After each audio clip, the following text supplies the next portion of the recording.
Hi friends, இன்னைக்கு நம்ம ஒரு யூஸ்ஃபுல்லான வீடியோ தான் பார்க்க போறோம். லோ வெயிட் பேபிஸ் பத்தி நம்ம பார்க்க போறோம். நம்ம பாப்பா பிறந்ததும் எடை கொஞ்சம் குறைவா இருந்தா நம்ம மனசுக்கு பதட்டமா இருக்கும், கஷ்டமா இருக்கும்.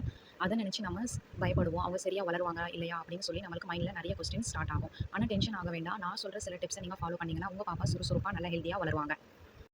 டிப் நம்பர் 1, பாப்பாவை கையாளும் போது கவனம் தேவை. குறைந்த எடை பாப்பாவை எடுத்து பிடிக்கிறப்போ சற்று மெதுவா சப்போர்ட் கொடுத்து பிடிக்கணும். தலைக்கும் கழுத்துக்கும் ப்ராப்பர் சப்போர்ட் கொடுத்து பிடிக்கணும். ஏன்னா மசில்ஸ் இன்னும் ஸ்ட்ராங்கா டெவலப் ஆகி கொண்டிருக்கும். அதனால சடன் மூவ்மெண்ட், ஜர்க்கிங் மோஷன்ஸ் எல்லாம் அவாய்ட் பண்ணணும். பாயிண்ட் நம்பர் 2, ஃபீடிங் ரொம்ப முக்கியம். பால் தான் நம்ம பாப்பாவுக்கு பெரிய ஸ்ட்ரென்த். அதனால பேபி அலர்ட்டா இருக்கும்போது பால் கொடுங்க. ப்ரீடம் பேபிஸ் அல்லது குறைந்த எடை பாப்பாவா இருந்தா ஒரே நேரத்துல அவங்களால பால் குடிக்க முடியாது. அதனால கொஞ்சம் கொஞ்சமா பலமுறை அவங்களுக்கு ஃபீட் பண்ணுங்க.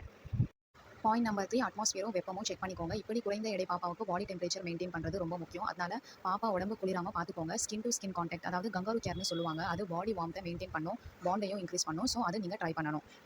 பாயிண்ட் நம்பர் 4, கவலை வேண்டாம், நம்பிக்கை வைங்க. அம்மாவோட லவ், பேஷன்ஸ் மற்றும் கண்டினியூஸ் கேர் தான் பாப்பாவை ஹெல்த்தியாக வளர்க்கும். எடை குறைவாக இருந்தாலும் regular feeding, sleep, doctor checkups எல்லாம் சரியாக இருந்தால் பாப்பா slowly but steadily weight increase ஆகுவாங்க.